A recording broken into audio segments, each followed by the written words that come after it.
Shalom, tiba saatnya malam hari ini kita semua akan menikmati berkat kebenaran firman Tuhan. Mari kita sambut firman Tuhan dengan hati dan pendengaran kita.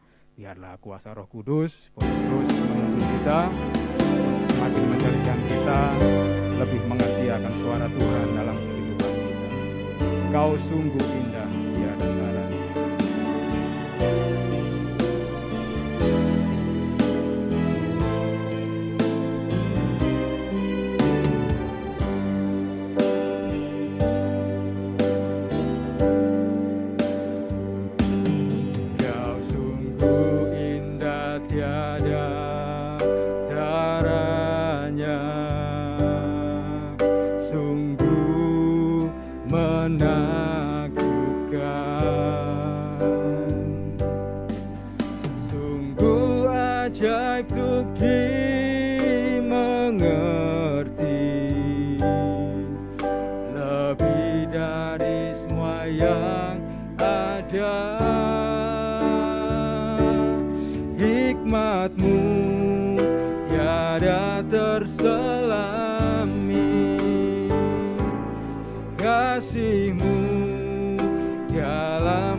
Segala puji hormat juga syukur kami unjukkan kepadamu ya Tuhan. Oleh karena kasih dan kemurahan-Mu belaka, kami dapat menikmati kehidupan ini. Terlebih malam hari ini, kami boleh beribadah kepadamu melalui PA dan melalui Google Meet yang kami lakukan malam hari ini. Mari Tuhan, Engkau terus beracara di dalam kehidupan kami, bahkan pujian yang kami unjukkan kepadamu menjadi berkat kembali bagi kehidupan kami, semua umat-Mu yang saat ini bergabung. Olehnya ya Bapa, lebih jauh kami akan menikmati berkat firman Allah yang terus menuntun kami, melawat kami, mencelikkan mata rohani kami, untuk kami terus bersandar kepadamu. Biarlah hikmat pewahyuan yang dari surga, Tuhan curahkan atas hamba-Mu, Bapak Gembala, yang akan menjadi saluran berkat bagi kehidupan kami. Mari Tuhan, Roh Kudus-Mu berkarya memberkati kami semua yang saat ini bergabung. Terlebih Tuhan Yesus memberkati setiap umat-Mu yang terus berharap melalui doa yang dipanjatkan, bahkan melalui berkat firman yang kami dengar malam hari ini menjadi jawaban doa kami. Tuhan Yesus berkarya memberkati kami semua pada malam hari ini. Kami persiapan hati dan pendengaran kami untuk dibentuk oleh berkat firman. Dalam nama Tuhan Yesus Kristus, kami siap mendengarkan firman Allah. Haleluya. Amin. Amin. Puji Tuhan. Haleluya. Shalom keluargaku semua. Puji Tuhan, puji Tuhan. Selamat menikmati kekuatan dari kuasa Sang Kebangkitan dan Hidup, Tuhan Yesus.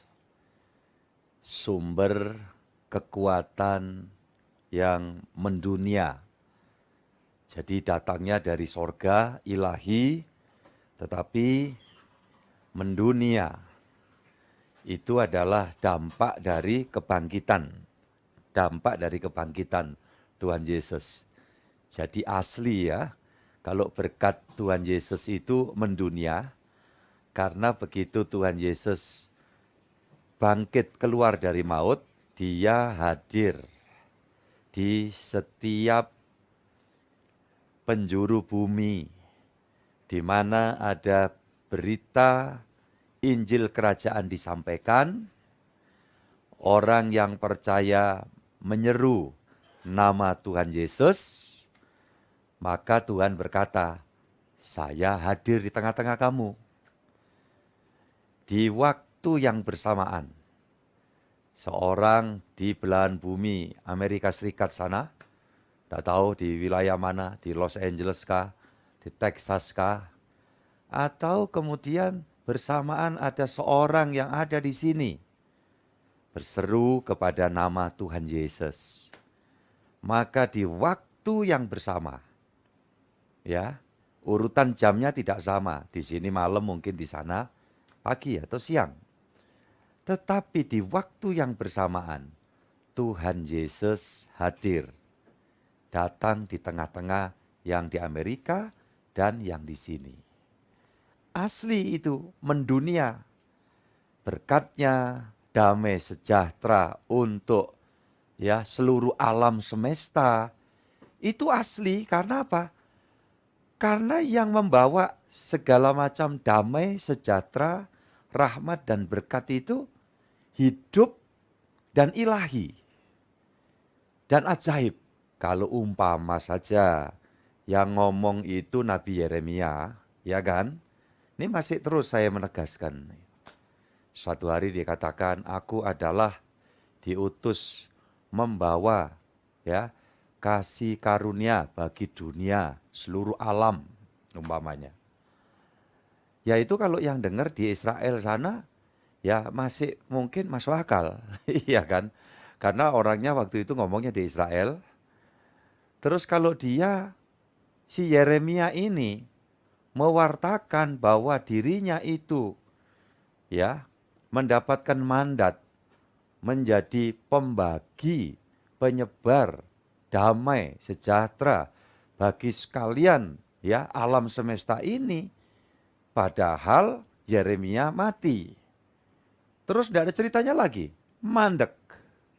The end, iya kan? Jadi saudara-saudara yang dikasih Tuhan, bagaimana untuk melanjutkan buat kami yang ada di Indonesia? Ini nggak logis.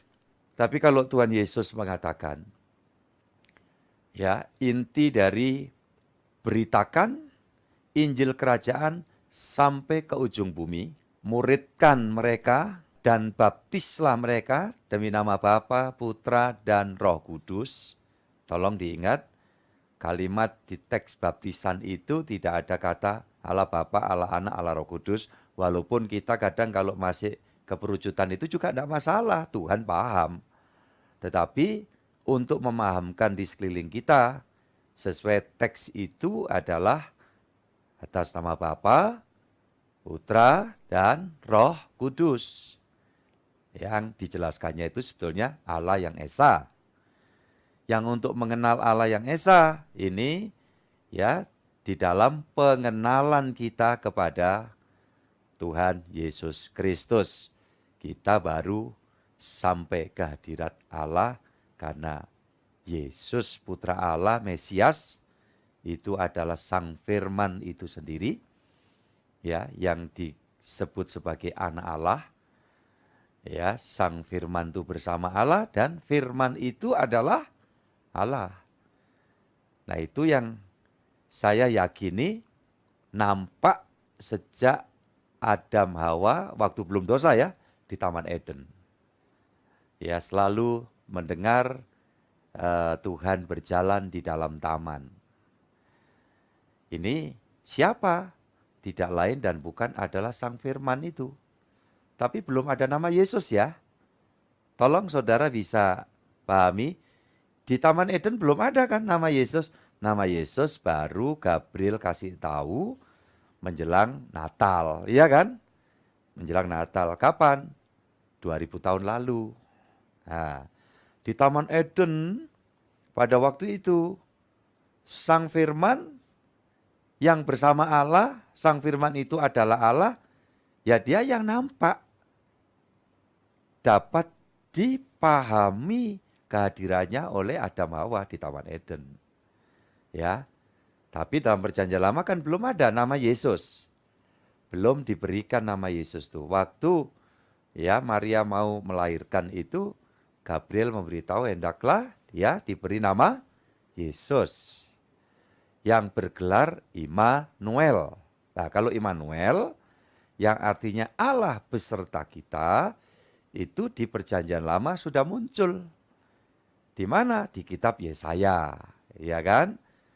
Di kitab Yesaya itu tarik atau kurun waktunya ada di 700 tahun sebelum Masehi. Nah, kapan Masehi? Ya waktu Yesus datang itu. Ya secara garis besar begitu. Sebelum Masehi 700 tahun, Yesaya kasih tahu ya bahwa nanti akan ada perawan melahirkan anak laki-laki dan namanya Immanuel. Ya, jadi saudara-saudara ini sekedar untuk memberikan satu penegasan.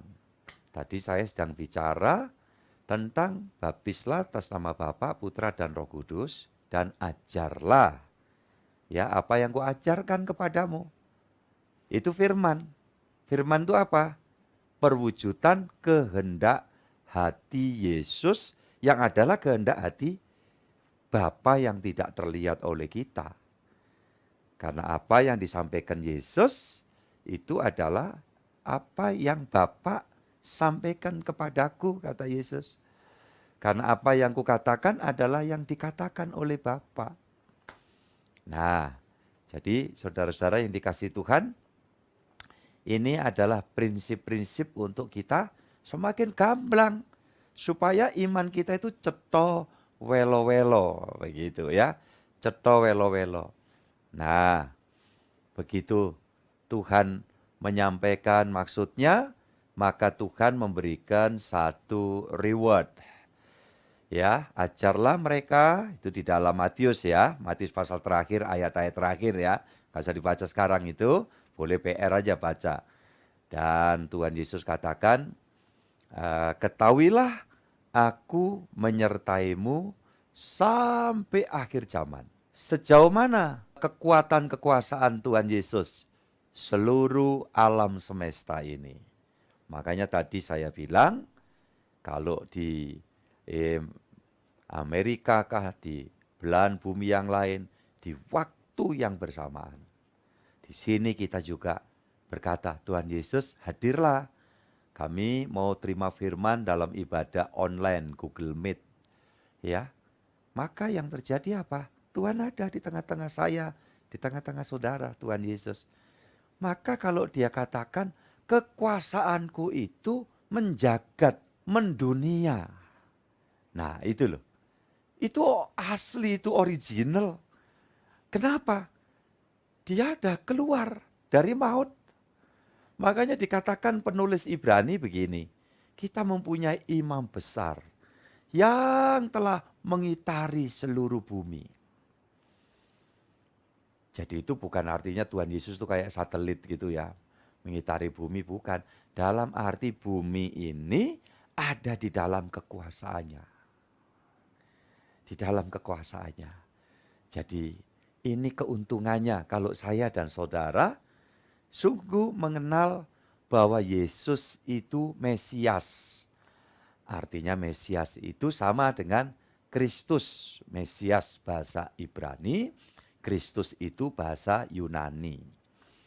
Ingat, pada proses kekristenan itu muncul kalau dihitung sejak perjanjian lama sampai ke perjanjian baru saja itu ya melibatkan beberapa bahasa dan beberapa budaya dari bangsa-bangsa besar pada zamannya. Itu menunjukkan bahwa untuk wujudnya kekristenan itu sendiri ditopang, disejarahi ya dari berbagai macam budaya suku bangsa. Kalau mau lihat dalam perjanjian lama, di sana ada bangsa Babilonia, ada bangsa Asyur, ada bangsa ini semua yang sempat menjajah Israel, ya kan? Nah, ini menanamkan berbagai macam budaya sampai nanti menjelang dari kedatangan Sang Mesias itu, ya kan? Kekuatan Yunani yang tokohnya dunia loh mencatat, ya, mencatat siapa? Alexander the Great, ya. Iskandar Agung, itu nama lainnya. Kemudian Yunani kukut, ya, udah hilang pengaruhnya. Kemudian ada 4 jenderalnya yang kemudian menjadi penguasa. Yang salah satunya nanti akan dilanjutkan kekuatan kerajaan Romawi. Sampai Tuhan Yesus ya datang dalam wujud dapat dikenali. Itu ada di dalam kekuasaan bangsa Romawi. Di mana pengaruh ya budaya Yunani, Helenisme itu sudah menjagat. Kayak sekarang kita mengenal bahasa internasional di dalam berkomunikasi ya salah satunya bahasa Inggris, ya kan? Pada zaman itu bukan. Apa? Yunani. Sampai di dalam Perjanjian Baru itu penulisan kitab suci ditulis dalam bahasa Yunani. Kemudian orang Yahudi ya di dalam melaksanakan ibadah menurut standar Yudaisme, ajaran Musa, agama Yahudi itu sinonimnya ya. Mereka menggunakan bahasa Ibrani. Jadi bahasa sakralnya begitu. Tetapi dalam bahasa sehari-hari pergaulan itu bahasa Aramaik. Nah, ini suatu pemikiran bersumber ya klasifikasi universal. Ya, saudaraku yang dikasih Tuhan, itulah kekristenan. Nah, makanya kalau kemudian diberitahu, udah kita sama Bapak kita yang kita sembah dalam Tuhan Yesus Kristus Sang Firman, Sang Anak Allah, atau Sang Mesias, atau Sang Kristus, itu pakai bahasa apa saja. Bahasa kita masing-masing, bahasa ibu kita. Bapak mengerti. Puji Tuhan, amin. Saudara nggak ditugasi untuk ngafal bahasa tertentu. Umpamanya Ibrani kah, Yunani kah. Ya, nggak semua lulusan STT memiliki ya kepiawaian dalam bahasa Ibrani atau Yunani. Ya, saudara, kecuali guru-gurunya, dosen-dosennya. Nah, kenapa? Karena kemudian para hamba Tuhan seperti kami ini berada di suku bangsa kami sendiri. Nyaris tidak menggunakan bahasa itu. Makanya saudaraku yang dikasih Tuhan, ya, ini satu poin pengucapan syukur. Saudara nggak dituntut mesti belajar bahasa Ibrani. Karena Allah itu cuma ngertinya bahasa Ibrani melulu gitu. Waduh, bingung kita. Ya, berarti saya masih lebih pinter daripada Allah. Wah, maaf ini ya, ini guyon sombongnya itu gitu. Loh kenapa? Saya sepotong-sepotong, ya Inggris tahu lah, sepotong-sepotong aja ya. Ngomong Inggris kan bisa saya. Ya, saudaraku yang kasih Tuhan. Bahasa Madura saya bisa, lumayan fasih. Bahasa Jawa kasar, halus, saya bisa lah.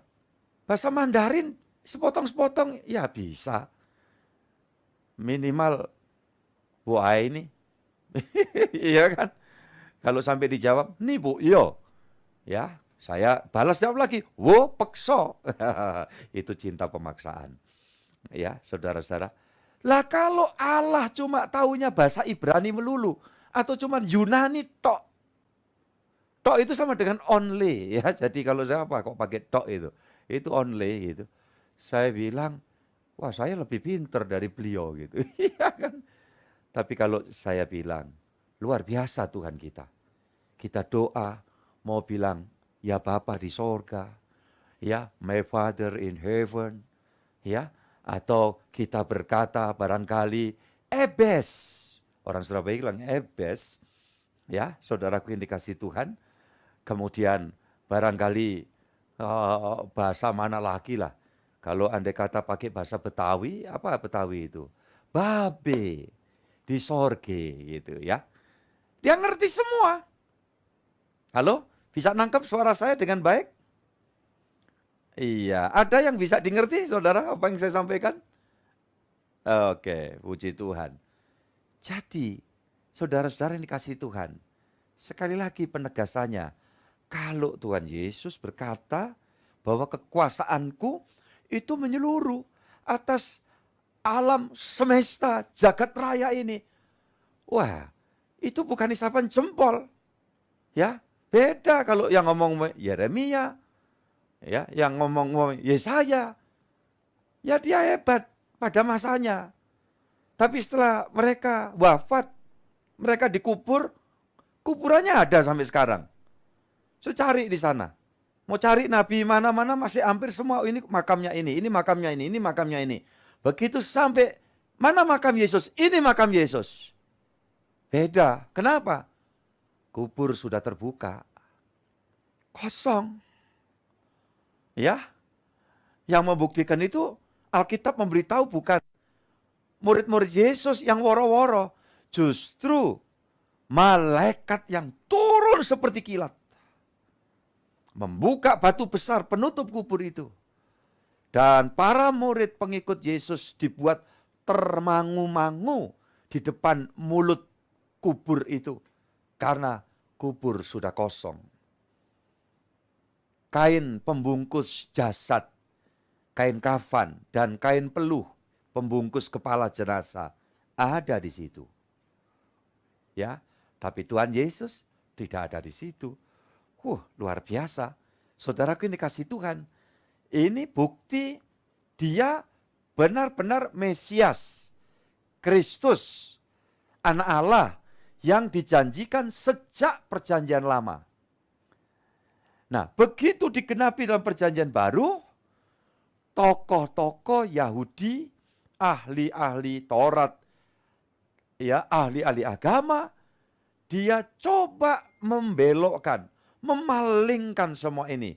Dibuat rekayasa. Jadi itu sudah dari dulu kan, di Alkitab kan, sampai ada tokoh-tokoh agama menyuap, ya, kasih tutup mulut, uang tutup mulut kepada serdadu penjaga makam Yesus. Ya, yang ketika itu melihat malaikat turun dari langit, membuka batu pintu penutup kubur ya. Dan tokoh-tokoh agama bilang, ini uang tutup mulut, jaga baik-baik. Katakan kepada semua orang bahwa malam-malam murid-muridnya Yesus datang ke kubur mencuri jenazah Yesus. Dan yang terjadi apa? Dikatakan dalam Matius pasal 28, nanti sudah baca juga di tempat masing-masing. Maka berita itu tersiar sampai saat ini. Saudaraku yang dikasihi Tuhan, dan jangan heran ya, bahwa sampai sekarang ada usaha pembelokan sejarah yang nyata, yang sesungguhnya. Tapi, saudara, sejarah itu tidak bisa dibungkam. Sejarah itu tidak bisa dipendam. Sejarah itu tidak bisa dimusnahkan. Kita ingat kalimat kata yang disampaikan oleh Bung Karno, yang berkata, jas merah, jangan sampai melupakan sejarah. Dan puji Tuhan, kekristenan itu berangkat dari sebuah perjalanan sejarah panjang yang tadi saya katakan, melibatkan banyak bangsa-bangsa, melibatkan suku budaya bahasa, beberapa budaya suku bahasa. Coba, saudaraku yang dikasihi Tuhan, maka sekalipun dibelok-belokkan, ya, yang terjadi apa? Orang Israel berusaha menolak bahwa Yesus itu Mesias dengan bukti-bukti sejarah. Tetapi kekuatan ilahi tidak bisa dibendung. Sejak tahun 1000, ya, saudaraku yang dikasihi Tuhan, 960, mulai dikenal adanya penganut Yudaisme Mesianik.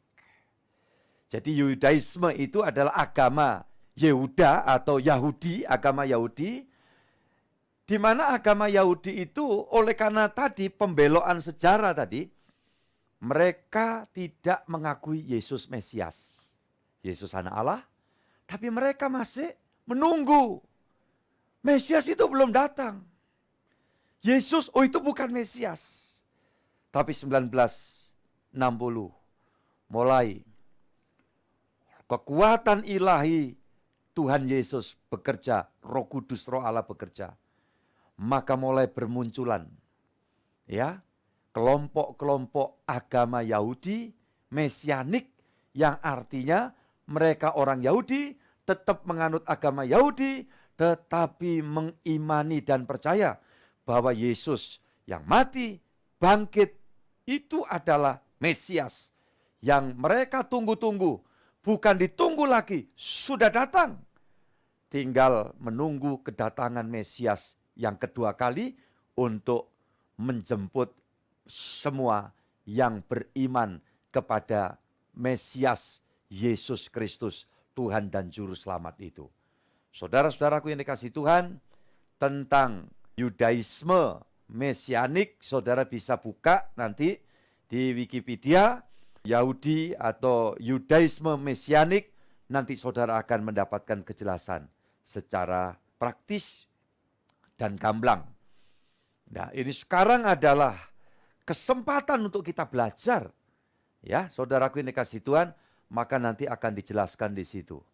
Di Israel sendiri kurang lebih ada sampai 15.000 pengikut. Orang Yahudi asli, agamanya Yudaisme, tetapi mereka sudah percaya kepada Yesus itu Mesias. Ya, sedangkan di Amerika sendiri dijelaskan sudah sampai 250.000 orang Yahudi yang ada di Amerika, mereka adalah Yudaisme Mesianik.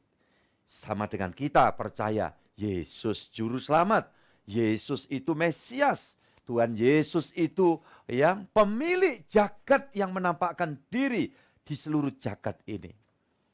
Dan ada berita lagi, ini yang terjadi 11 hari lalu, dilansir oleh satu channel tanpa ragi, menyampaikan sesuatu yang sedang terjadi di Israel, bahwa sempat dibuat rancangan undang-undang RUU. Ya, RUU, barang siapa ya orang Kristen bicara kepada orang Yahudi sampai kemudian Yahudi itu menjadi Mesianik atau jadi Kristen, ancaman hukumannya 1 tahun. Kalau kemudian yang diajak bicara tentang agama kemudian terjadi satu perpindahan, Kalau itu di bawah umur, yang membawa itu akan kena sanksi 2 tahun hukuman penjara. Di situ dulu ya. Kenapa ini terjadi? Saudara bisa berpikir bahwa ini adalah suatu kenyataan yang tidak bisa diterima oleh penganut Yahudi. Ini dipengaruhi oleh 2 orang tokoh, salah satu namanya Yakub. Siapa begitu? Ini anggota parlemen yang punya pengaruh, ini termasuk dari ultra ortodoks. Jadi aliran orang-orang Yahudi yang di sininya pakai jambang, jubahnya masih hitam-hitam, topinya hitam gitu, ya. Kalau biasanya di depan tembok ratapan baca Taurat ya, tanah itu dalam bahasa Ibraninya itu sambil begini-begini ya, jambangnya kawat-kawit begitu ya. Nah, itu yang mempunyai satu pengaruh untuk coba mempengaruhi adanya RUU. Ini nggak ada kaitan ya, nggak ada urusan, itu politiknya Israel, itu karep-karepmu ya. Tapi saudara bisa tahu ini karena ini berkait dengan kekristenan ya. Apa yang terjadi?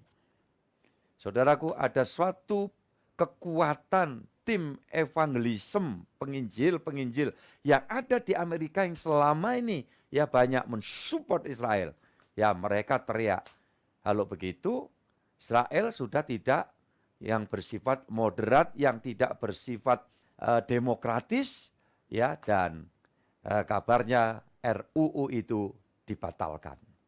Ya sudah, itu terserah mau dibatalkan mau enggak. Tapi kita bisa melihat, kenapa ini?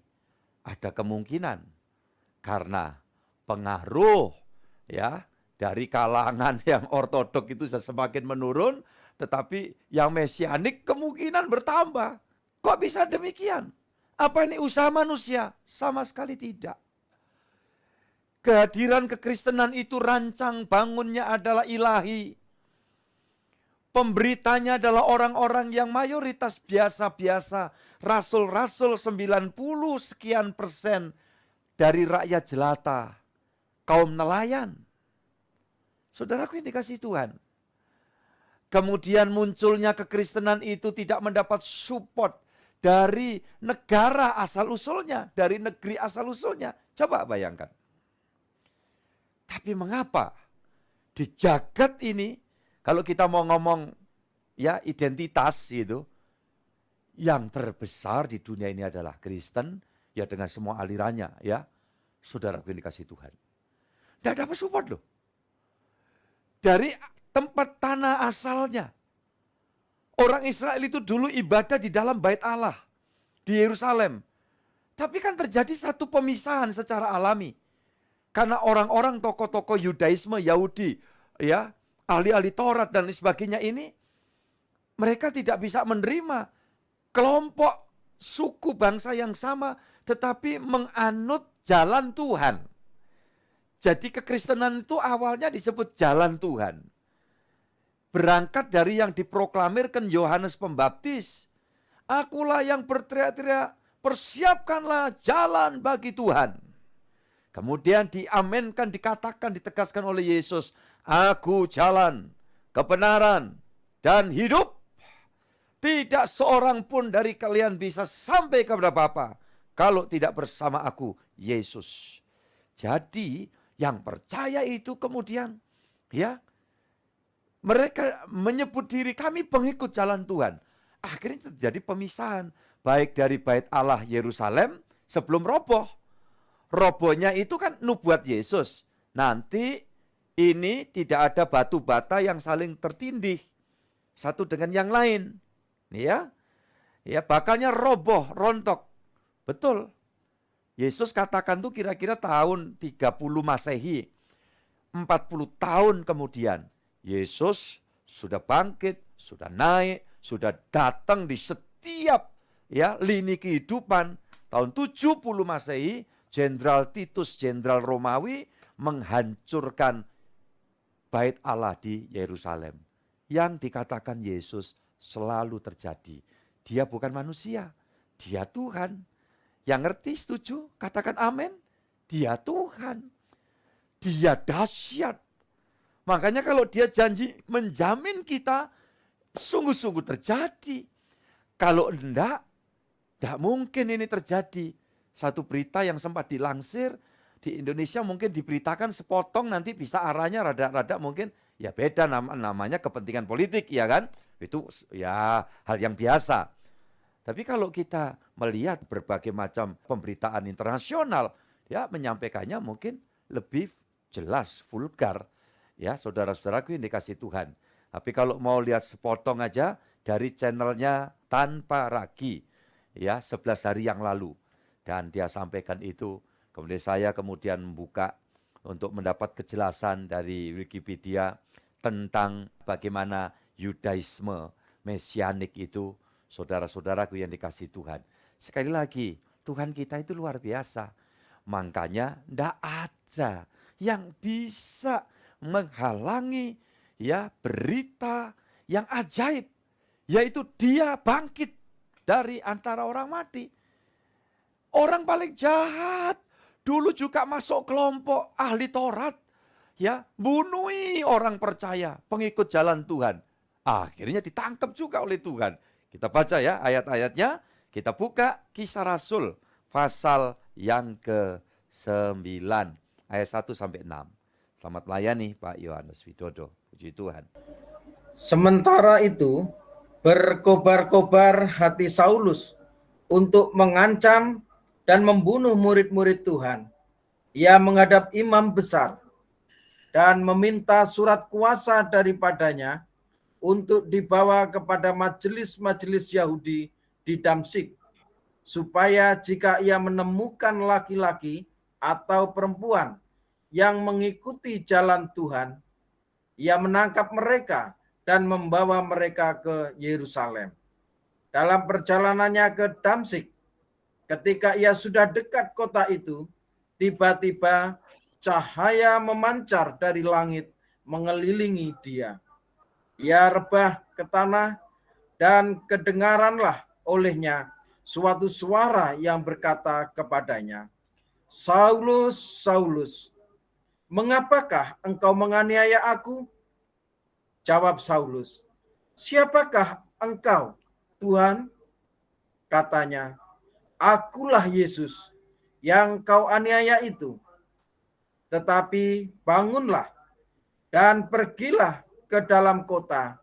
Di sana akan dikatakan kepadamu apa yang harus kau perbuat." Haleluya, puji Tuhan. Amin. Saudara yang dikasih Tuhan, kita coba bagi dua dari 6 ayat ini. Yang pertama adalah bicara tentang bagaimana keberadaan seorang namanya Saulus, yang kemudian nanti berubah jadi Paulus. Boleh dikatakan rasul pengganti Yudas. Waktu itu murid-murid sempat sebelum ini terjadi berinisiatif mengundi seseorang yang layak dipilih jadi rasul, namanya Matias, ya bukan Matius, Matias. Tapi setelah ditabiskan hilang dia. Nah, rasul itu orang yang terima panggilan Yesus langsung. Loh, bagaimana dengan Saulus? Langsung juga. Walau beda, kalau semua rasul yang 12, kemudian minus Yudas, itu waktu Yesus belum mati, dikubur, turun ke maut, dan keluar dari maut. Tetapi panggilan Saulus itu kurang lebih belasan tahun setelah peristiwa Yesus mati bangkit naik ke sorga. Tuhan Yesus yang kemudian menampakkan diri. Nah, kita lihat di situ. Ayat 1-2 adalah gambaran dari tokoh-tokoh Yahudi, ya, yang betul-betul anti. Kenapa sih anti? Ternyata beberapa hari lalu saya sempat buka channel, tapi coba saya cari channel itu, kesaksian dari seorang yang masih muda, asli Israel.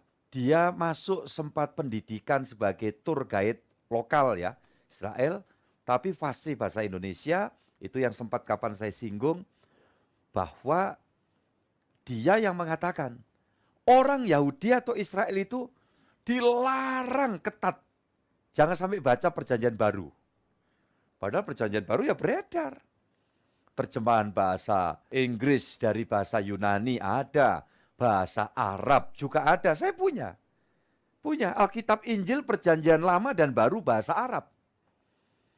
Ya, saudara-saudaraku ini kasih Tuhan, tentu ya karenanya bahasa Arab ya tulisan itu dari kanan ke kiri itu. Ya.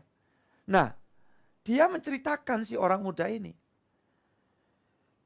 dilarang, tapi waktu pendidikan sebagai tour guide dia diwajibkan bukan cuma belajar Yudaisme, kemudian juga belajar agama Islam dikit, karena kan kompleksitasnya di Israel itu terdiri dari agama besar, agama ya Yudaisme, agama Kristen Katolik dan agama Islam. Jadi dia harus belajar. Begitu sampai di Kristen, dia kalau perjanjian lama ya boleh dibilang udah tahu, harus baca perjanjian baru. Nah, apa yang terjadi? Akhirnya ini orang cerdas. Dia melihat sosok Yesus tuh betul dia Mesias. Yang dari awal dalam perjalanan cerita sejarah kejadian nyata kan, itu selalu orang-orang ahli-ahli Taurat itu sirik terhadap Tuhan Yesus. Kenapa? Takut pengaruhnya itu terkalahkan oleh sosok Yesus. Yang kalau dia ngomong, ngajar, itu terbukti. Ya, satu hati dan satu dengan yang keluar dari mulut, ya sama. Tetapi Farisi itu dikenal munafik. Tuhan Yesus selalu negur, ini munafik seperti kuburan. Ya, nisannya dilabur putih, dicat putih, tapi dalamnya bau. Kenapa? Isinya adalah tulang belulang, bangkai. Tuhan Yesus mengatakan, engkau keturunan ular beludak. Ya, Tuhan negur seperti itu. Nah, akhirnya orang muda ini dia menarik kesimpulan bahwa betul-betul Yesus itu Tuhan, dia juru selamat, dia Mesias yang disebut bergelar anak Allah. Itu betul-betul nyata. Sehingga yang terjadi, saudara-saudara yang dikasihi Tuhan, orang muda ini mengambil keputusan. Ya, saudara-saudaraku yang dikasihi Tuhan, ini adalah satu kenyataan. Makanya berkait dengan pemberitaan tanpa ragi ya beberapa 11 hari lalu tentang adanya reaksi. Kenapa ada direaksi? Ya, kita tahu bahwa memang kuasa Yesus tidak bisa dibendung. Saudaraku yang dikasihi Tuhan, kita yang percaya Yesus tidak harus sibuk membuat pembelaan. Karena yang kita percaya, yang kita imani itu banyak cacat celahnya umpamanya. Ngomong tentang tata krama dunia juga banyak salah. Aturan-aturan mungkin salah. Ngomong tentang sorga aja umpamanya salah-salah gitu. Jadi kalau Yesus melakukan itu, kita percaya Yesus. Apalagi dia tidak bangkit. Sia-sia kata Paulus, yang menjadi imanmu, yang menjadi imanku. Itu ditulis di dalam 1 Korintus 15. Seluruh pasal kalau saudara sudah mengindahkan seruan saya untuk dibaca, saya bisa mendapatkan di situ penjelasan. Kalau Yesus itu mati, katanya menggantikan kita di alam maut, tetapi dia tidak keluar dari alam maut. Sia-sia. Semua nabi mati. Masuk maut udah. Akhirat nggak balik dia. Kan itu yang di Alkitab ini yang saya omong, nggak perlu ngomong yang di luar Alkitab. Iya kan? Jadi saudara-saudara yang dikasihi Tuhan, inilah luar biasa. Ya, Tuhan kita Yesus, dan terbukti di sini barangkali seperti yang dipikirkan oleh seorang pemuda yang sedang melaksanakan tugas sebagai tour guide ini, dan dia harus belajar perjanjian baru dan mendapatkan sosok Yesus itu betul-betul Mesias, betul-betul Kristus, dan dia percaya. Dia waktu ditanya oleh moderator, Anda bersikap gini apa Anda ada tantangan? Oh, tentu saja kami menghadapi tantangan. Coba, kalau itu bentuk lip service, karena dia mau cari hati, ya calon peziarah dalam tanda kutip. Karena yang datang ke tanah Israel itu paling banyak di dunia ini dari Indonesia. Nah, kalau orang berpersepsi, berpikiran bahwa oh ini dia mau cuma nyenengkan kita, Pak. Buat apa dia menanggung sengsara? Buat apa dia harus menanggung kesulitan? Nah, demikianlah ketika kita belajar firman Allah. Bukti-bukti bahwa orang yang ikut Yesus itu tidak cuma mengalami mujizat tok.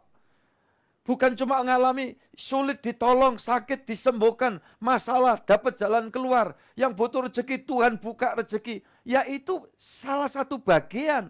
Tetapi secara komplit di Alkitab dalam perjanjian baru, hampir semua orang yang percaya Yesus harus menanggung salib, harus menyangkal diri.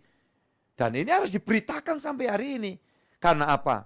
Kalau mereka itu cuma hanya sekejap dapat pertolongan, sakit sembuh. Tetapi harus kemudian dampaknya, bayar harganya.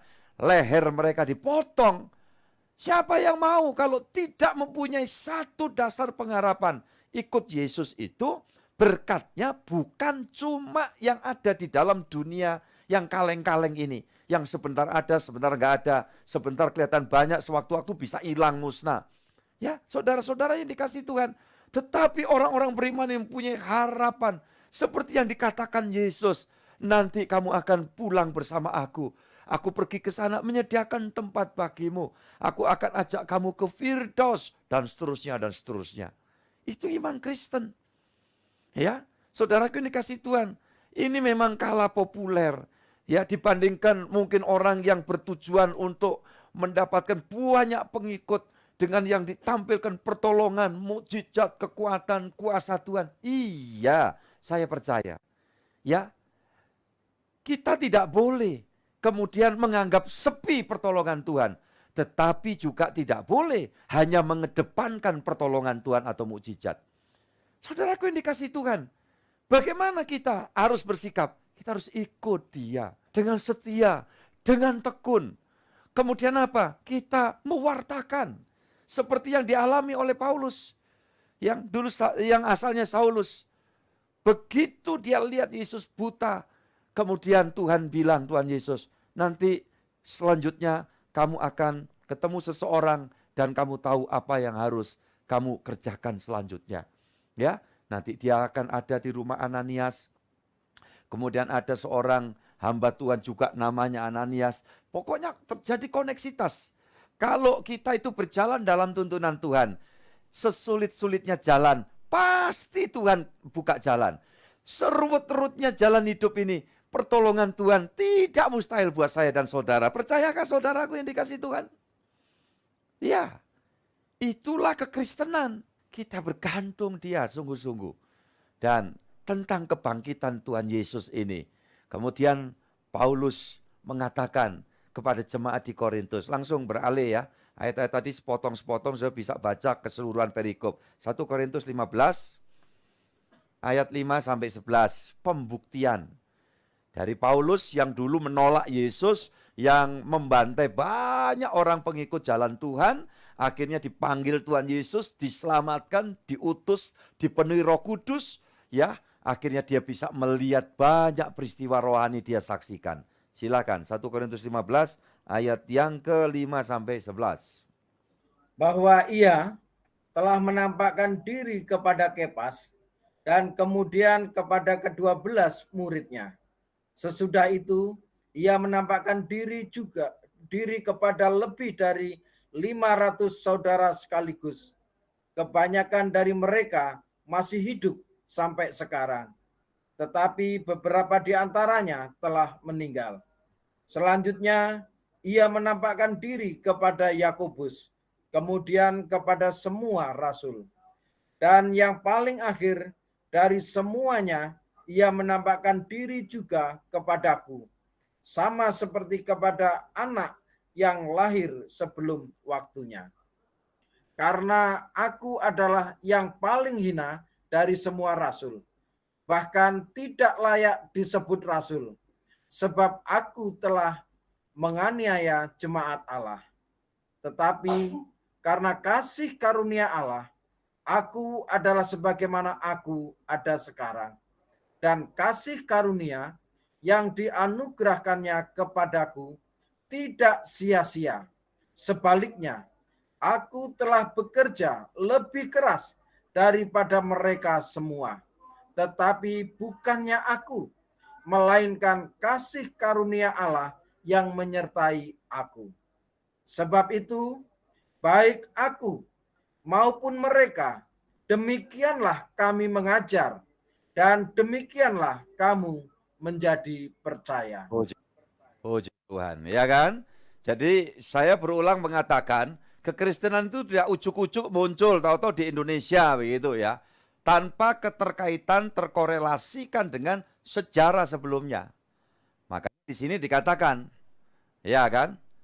Setelah Paulus dan murid-murid lain mengajar dan kamu menjadi percaya. Ini Paulus, murid-murid punya murid. Muridnya Paulus dan murid-murid itu tadi punya murid. Melayani, mengembalakan, menginjil. Terus sampai di zaman seperti sekarang ini. Jadi saudaraku dikasih Tuhan.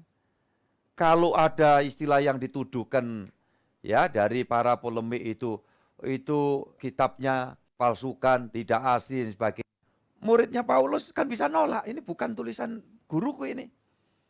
Sedang saudara aja dalam bimbingan pelayanan saya, pendampingan saya melayani, sudah tahu kan prinsip-prinsip yang saya sampaikan ini.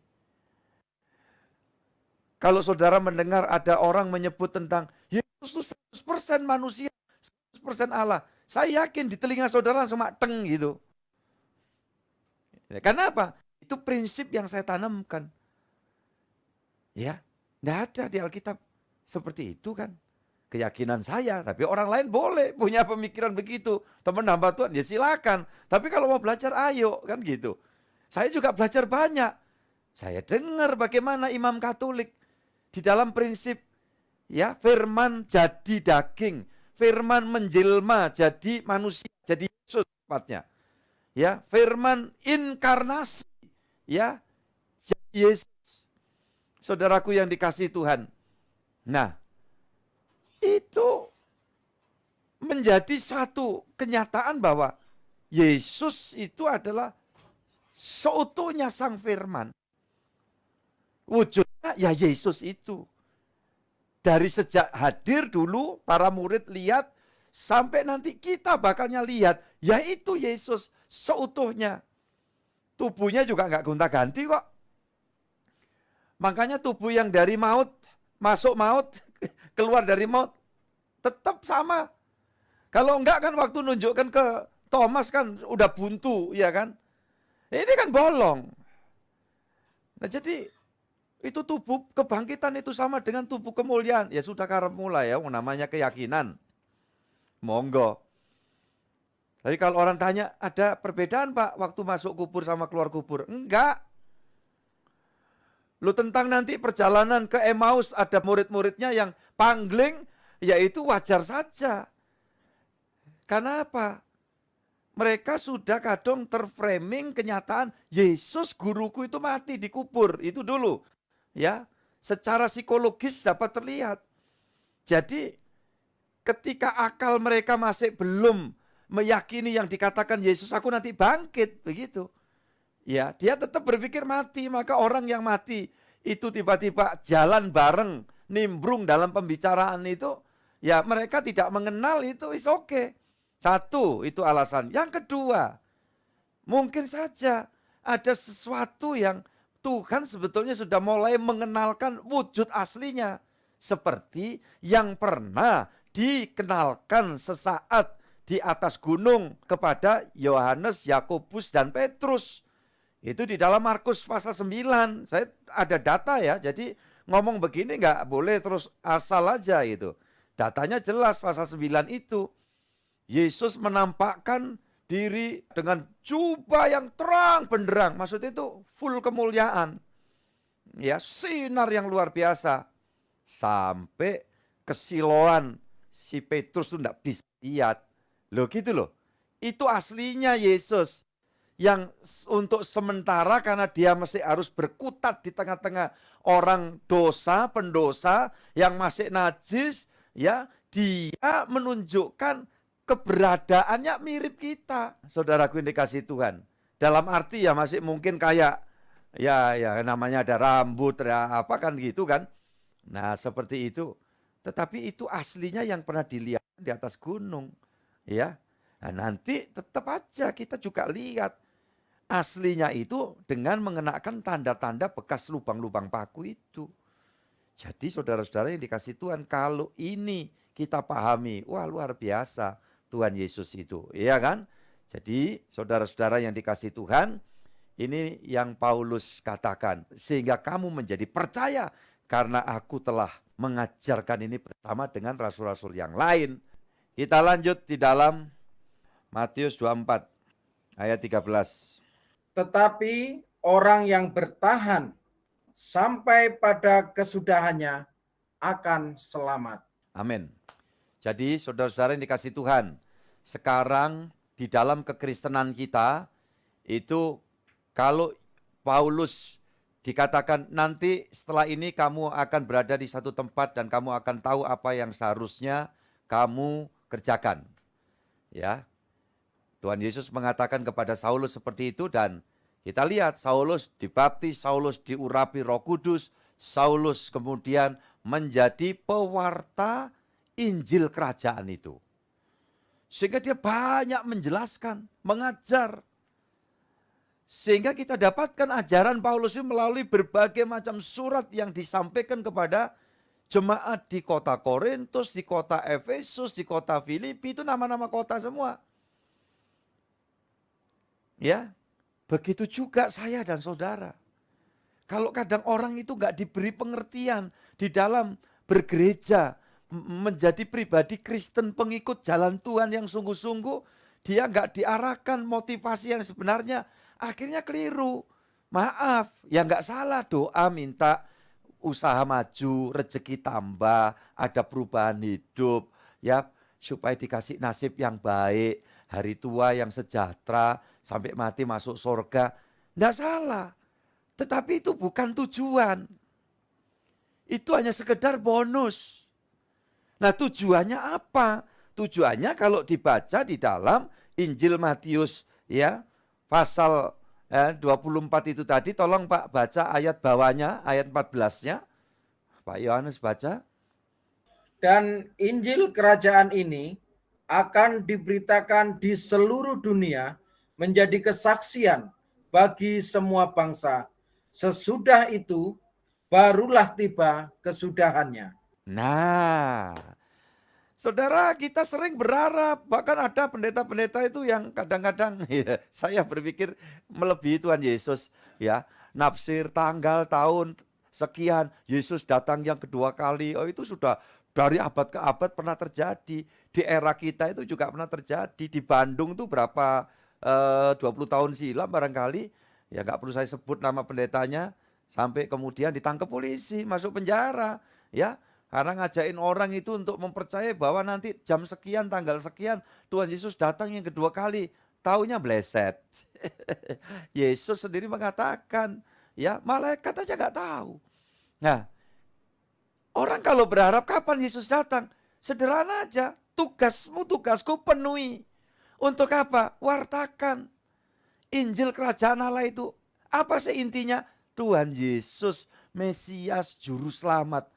Ini yang berusaha diusahakan oleh orang-orang Farisi, ahli-ahli Taurat dari sejak zaman Alkitab, mungkin sampai zaman sekarang.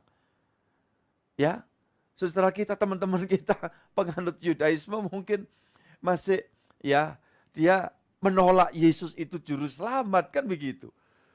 Saudaraku yang dikasih Tuhan, tapi kalau saya terima panggilan seperti Saulus, waduh, dia langsung menceritakan. Nah ini tugas saya dan tugas saudara. Kalau saudara ingin tahu apa Pak hidup yang berarti, tujuan aku dipanggil oleh Tuhan, ya enggak harus mesti jadi pendeta, mesti jadi evangelis, itu kan ya cuman apa istilahnya satu tabisan gerejawi. Tetapi tiap-tiap kita itu terima tabisan dari Tuhan untuk apa? Kamu adalah garam dunia, kamu adalah terang dunia. Ini apa artinya? Mewartakan. Sang sumber terang itu tidak lain dan bukan. Tolong yang kenal sebutkan namanya. Siapa dia? Iya, Tuhan Yesus Kristus. Cukup sekian, Tuhan memberkati. Kalau ada pertanyaan-pertanyaan silakan ya dilontarkan dan bagikanlah Setiap saudara mendapatkan link, doa dan harapan saya sebanyak orang keberkatan, diteguhkan, dikuatkan, dan secara teologis mendapat satu kekuatan pemahaman. Ya, di sini pentingnya. Makanya kalau hamba Tuhan ya masuk di suatu pendidikan itu penting gitu loh. Untuk kita bisa memahami lah hal-hal yang memang harus kita tahu. Puji Tuhan, mari kita doa sama-sama dengan penuh syukur. Bapa, terima kasih untuk PA dalam suasana pasca kebangkitan Tuhan Yesus ini. Tuhan, ada kebangkitan, ada penyataan Tuhan mati bangkit. Sehingga kami akan tahu kekuatan-Mu tidak bisa dibendung oleh kekuatan apapun di dalam dunia ini. Karena kehadiran-Mu di dunia hanya ingin menyelamatkan kami, hanya ingin menolong kami, hanya ingin melepaskan kami dari cengkeraman iblis dan semua kuasa gelap. Engkau datang ke dalam dunia ini memberikan keselamatan, maksudnya supaya kami terlepas dari belenggu dosa dan ancaman maut yang akan datang. Untuk itulah Engkau bertindak sebagai juru selamat. Terima kasih Tuhan Yesus. Mengertikan kami semua, supaya kami melakukan apa yang seharusnya kami lakukan. Ketika pemberitaan ini diupload di YouTube, biar kami juga berbagi ya Tuhan, agar channel ini dapat diakses oleh banyak orang, sehingga kekristenan sungguh-sungguh mendasar, memiliki pemahaman yang jelas, sehingga dengan demikian kami akan mempercepat kedatangan Tuhan. Jika Injil kerajaan itu diberitakan sampai di ujung-ujung bumi yang ada. Terima kasih Tuhan, memberkati semua keluargaku dimanapun berada, yang saat berseru, Yesus hadirlah di tengah kami. Pasti Engkau hadir di setiap kehidupan anak-anak-Mu dimanapun berada, yang ada di Pulau Jawa, yang ada di Sumatera, Kalimantan, Maluku, Papua, di belahan bumi yang lain. Tuhan, semua yang berseru, Yesus hadirlah Engkau di dalam kehidupanku, di tengah keluargaku, di tengah rumah tanggaku, di tengah pekerjaanku, di tempat usahaku. Maka kami yakin Engkau hadir di sana. Engkau mau dihadirkan oleh siapapun Tuhan, karena memang Engkau keliling datang di dunia ini, di semua sudut-sudut bumi, supaya semua orang diselamatkan. Terima kasih, kami yakin sorga masih ada tempat buat banyak orang yang akan sujud datang kepada Tuhan. Terima kasih buat hari ini, semua pelayan Tuhan, Tuhan memberkati. Yang ada di studio pastori ataupun yang tugas dari tempatnya masing-masing, Tuhan memberkati. Terima kasih Tuhan, besok kami akan melaksanakan doa siang, dan bagi yang akan melakukan puasa, kami sama-sama memasuki Jumat siang menyembah Yesus, dan pada hari Sabtu pagi kami akan bersama-sama menikmati pagi bersama Yesus. Terima kasih Tuhan, Minggu Raya Tuhan memberkati, dan juga dilaksanakan donor darah. Tuhan, kiranya Engkau menolong kami semua untuk melakukan bagi kerajaan sorga. Setiap persembahan anak-anak-Mu, Tuhan melimpahi dengan rahmat dan berkat. Ada misi berbagi kasih diakonia untuk kami Jumat esok. Pesanan kami nyampe, souvenir atau kue lebaran kami bagikan kepada khalayak sekitar gereja. Ya Tuhan, Engkau juga memberkati setiap pribadi keluarga yang ambil bagian dengan memberikan persembahan ini. Kami selalu bersyukur karena Engkau adalah Yehova Jireh. Terima kasih untuk pembangunan gereja terus jalan sampai selesai dengan baik. Pastinya kami hanya bersyukur kepadamu. Terima kasih Tuhan. Semua pelayanan misi yang anak-anak-Mu berikan persembahan perpuluhan untuk berbagai hal yang dikaitkan dalam pelayanan gereja, persembahan mereka untuk gereja tidak akan sia-sia, semua akan terarah, dan Tuhan dipermuliakan. Berkat-Mu turun atas semua anak-anak-Mu. Terpujilah Tuhan sekarang sampai selamanya. Indonesia pasti diberkati oleh Tuhan. Kasih setia Tuhan menyertai dan menaungi kami saat ini sampai Maranatha. Tuhan Yesus datang yang kedua kali menjemput dan mengantar kami pulang ke Firdaus Sorgawi. Atas nama Bapa, Putra, dan Roh Kudus Allah yang Esa, yang kami kenal sembah dalam Tuhan Yesus Kristus. Bapa, terima kasih.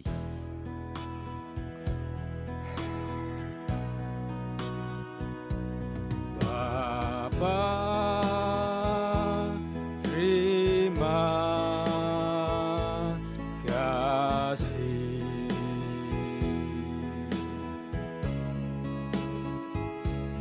Bapa, terima kasih.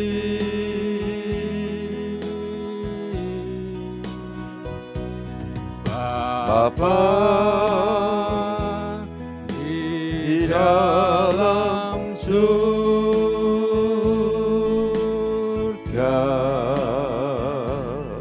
syukur, terima kasih.